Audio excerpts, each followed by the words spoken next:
This hour, this segment, I want to talk about Apple Vision Pro and Neuralink. We have two technologies that are happening right now that are both going to destroy humanity. Is all. No big deal. Let's start first with Neuralink. So Apple Vision Pro, by the way, comes out on Friday. So Neuralink, though, and we'll weave these two things together. Elon Musk announced yesterday that they just put the first computer chip into someone's brain. Now, quick thing on Elon Musk. A word of warning about Elon Musk. Elon Musk is great with freedom of speech. He's great with a couple other issues that conservatives and Elon agree on. Like he's really against the open borders. Awesome. He's really great at shooting rockets into space and then having the rocket land perfectly back upright on a barge in the middle of the ocean. Like that seems impossible, and he can do that. Like, that's great. He's awesome at that. Way better than me at that. But I'd be very wary at hitching your bandwagon to the Elon Musk train, if I may, for lots of reasons. He said the first human received an implant from Neuralink yesterday and is recovering well. Initial results show promising neuron spike detection. So here's his thought process. He says Elon said a couple years ago, the only thing holding back technological progress at this point is the speed of the human thumb. They could make iPhones 1,000 times faster than they do right now, but our thumbs can only move so fast. You can only text so quickly. You can only, scroll through apps so fast. Like you can only move you can only move so fast. So his idea is to bypass the thumbs completely and just put the phone directly into your brain. So you can think something and it gets sent to someone else's brain. I think he said that, there's another tweet he said that the first product from Neuralink is called like telepathy or something like that, right? Like the idea is you just think it and it gets sent. Now, it'll do that, but it's also going to be pitched as, it'll help paralyzed people walk again. It'll help people with dementia and all these other things to get their foot in the door. But it's really so you don't have to text anymore. That's right. And so think about like instead of taking out your phone and having to messages, wife, where's wife? Hey, honey, period. Home in 20. Autocorrect. Home in 20 minutes. You can just think it, and zoop, and it gets sent to her brain, and that's it. And people think it's great. And that's why I want to talk about it here, because I don't have my finger on the pulse of the conservative movement when it comes to this issue. I couldn't be more appalled at all of it. But I don't know. Maybe I'm weird. Here are my problems with Neuralink, and then we'll get to Apple Vision Pro. The obvious problem, I think, is that if you're connected to the internet, then the internet is connected to you. And if you're connected to the internet and the internet's connected to you, how will you be able to separate your thoughts from the internet's thoughts? And then the big question is, who controls the internet? And who determines what's true on the internet? Of course, this is going to be pitched as making us infinitely smarter. You're just connected to the Matrix.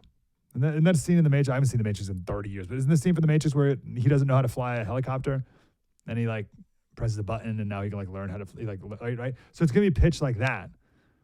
But I'm certain it will make us infinitely dumber. I mean, the internet so far, has the internet made us smarter or dumber right now? Let's do an assessment on that. 1984, George Orwell, Big Brother invents Newspeak. And they invented in the name of getting rid of nuance and ambiguity. Honestly, it's done in the name of speed. just like Elon Musk's thing, right? We got to go faster. And let's get rid of nuance. Let's get rid of ambiguity. So everything is good or bad. And then there's plus good and plus bad and double plus good and double plus bad, and that's it. And it makes things so much easier. So much faster. Like there's all these like words out there. Let's just like get rid of that and make it simpler for everyone to understand. And things were easier. And things will be easier with Neuralink, but at what cost? In 1984, it was at the cost of thinking. And the famous quote from George Orwell is, "Don't you see that the whole aim of newspeak is to narrow the range of thought? In the end, we shall make thought crime literally impossible because there will be no words in which to express it." And I'm certain that Neuralink will be pitched as a way to expand our minds, but I'm certain that it will suppress our minds. With a computer chip directly implanted into your brain. Every once in a while, I'll go to ChatGPT. You know, ChatGPT, it's like the public's version of artificial intelligence or whatever. And I almost always go, I'm looking for a quote. There's like some quote I know, but I'm like close and I can't quite think of it exactly. And I'll Google it, but like it doesn't pop up on Google. So I'm like, maybe I'll go to ChatGPT. And it like never finds it. Like ChatGPT never finds the quote I'm looking for. My limited experience with ChatGPT is that it's very limiting. And I just think if we're all connected to it through our brain, like that'll be it. Like how will you be, like right now if you Google something and a bunch of results pop up, I mean there's only 10, right? But like the first 10. But like if you look at those 10, at least you can like filter through them. You can fill in like, that's going to be biased or that's not right. Or, okay, let me take these three and I'll kind of put them together. But if you're just connected to the internet and there's only one permitted truth that gets shot to your brain, like that's it. Like that sounds horrible.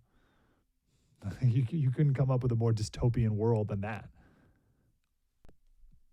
So for the record, I'm against putting a computer chip in your brain. I don't know if we need to, I don't know if that's like a hot take or something. But by the way, people will line up all out around the block to get this thing done. And the proof of that is the stepping stone before that, which is the Apple Vision Pro. So the Apple Vision Pro comes out on Friday. You can buy this thing. It is amazing to me that everyone knows the problems that have come with the smartphones. We've all felt the effects of the smartphone. We've all seen and know how it hurts marriages. We've all lamented when you go out to eat and you see a couple or you see a father-daughter or a family or friends. Everyone's at the table and everyone's on their phone. Like we know that. We've lived that. We see how cell phones have messed up kids. We know we've lived through this massive experiment where we just threw this new thing on our kids as guinea pigs, and it's been all bad. It's all bad. It's not even close. Like if you do the pros and cons list, it's overwhelmingly bad for kids and adults, and we all know it. There's now school districts that are banning cell phones. There's countries that are banning cell phones. All of England has banned cell phones in school. Like, and we can fill up the phones right now with teachers who will talk about how terrible cell phones have been to the education learning process. We all know this. Everyone's on board with this now. We're all caught up in this. And then we're like, I can't wait for the Apple Vision Pro to come out. I can't wait to take. Look at that. If you're watching on the TV right now, on the first TV, you can see these commercials. Like that's the commercial for Apple Vision Pro, which is meant to sell this thing. And I look at that and I find that horrifying. It's all the problems with the phone, but then you just strap it right to your face. You strap it right over your eyes. You're like, no, this is just meth. If you are already addicted to your cell phones, imagine this. So the Apple Vision Pro, if you're not caught up here, it's their VR goggles from Apple. And you just put them on your face, and it looks like a spaceship. I guess they're like big ski goggles, kind of. And if you watch TV, it's like you're watching it on a 100-foot screen, and the TV's just floating in front of you. So you just like sit on your couch and the TV's in front, and you have your desktop computer, and it's like all around you, like all the screens are all around you everywhere, right? And I don't know what else it does. But you watch the commercial, and the people have it on, and they're just like moving aimlessly around. Like, listen, your kids when they got their head in the phone, and they're like zombies, right? Do you know there's reason there's so many traffic fatalities now is because people are walking across the street while texting. They don't even look up, right? So just imagine how much worse it's going to be when everyone's just wearing these goggles everywhere and people meandering around the house with these goggles. I guess they won't even meander. They'll just stay in one spot with these goggles on. Like, I just look at this. I'm like, oh, that's horrible. That is such a massive disconnect from real life. That's such a massive disconnect from humanity. And it'll be so prevalent. These things are going to be so popular. They're going to be everywhere. It's going to be very normal. You're going to very soon. I mean, they come out on Friday, so very soon, and they're pretty expensive now. They're $3,500. It's very expensive. $3,500 right now, but they'll get cheaper. And so pretty soon, you are going to go to someone's house, and the kids are going to be in the living room or whatever with these goggles on, and I hope it's horrifying to your soul. I hope you look at that and you're like, oh, this is really bad. But people are going to give it to their kids, and it's going to ruin their lives. And we'll just be like, well, whatever. They were already addicted to their phones anyway. Well, they're already addicted to marijuana. Might as well just give them some meth, whatever. Super Bowl's coming up in 2 weeks, right? Like, forget, there'll be no more Super Bowl parties like that. Like, that's the end of it. Because from now on, everyone watching sports is just going to put these goggles on, and it'll be like you're at the 50-yard line. So there'll just be no more connection with fellow humans. And I think this is horrible. Producer Zach, you can say it out loud, Producer Zach. Oh, yeah. Producer Zach started smoking yesterday. And sounds horrible. Says Producer Zach texted, how are these Apple Vision Pro goggles any different than VR goggles from Sony and Facebook and Meta? Nothing other than they're just Apple version, and they're going to be more popular and marketed better, and more people will buy them, and that's it. I don't know if they're technically any different. I don't think so. They'll just be out there more. More people will do it. Once you put them on, you can never go back to real life. Like when you put on these VR headsets from the comfort of your own home, and you're sitting on the 50-yard line, you'll never go to a football game. Why would you ever go to a football game? Just do it from your house. Like, everything will just be VR. Everything. And now you give it to a 12-year-old?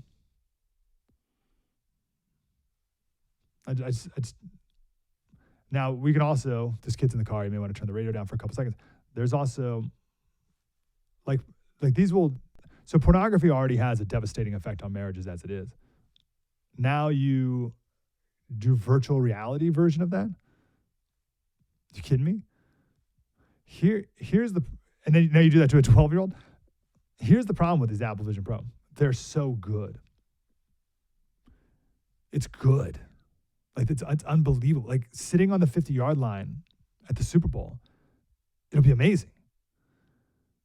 That's the problem with them. Maybe that's why they're better than Sony and Facebook's version, is they're so good that everyone will be addicted to them, and that's it. The kids, just last week, the kids and I, we've made this major push to work on eye contact. But once kids throw on these Apple Vision Pros and live in the metaverse, they'll never look at another human being again. So I'm very much against this. But anyway, this is just, that's a stepping stone towards just the Neuralink itself. And people are going to line up around the block to get the computer chip in their brain.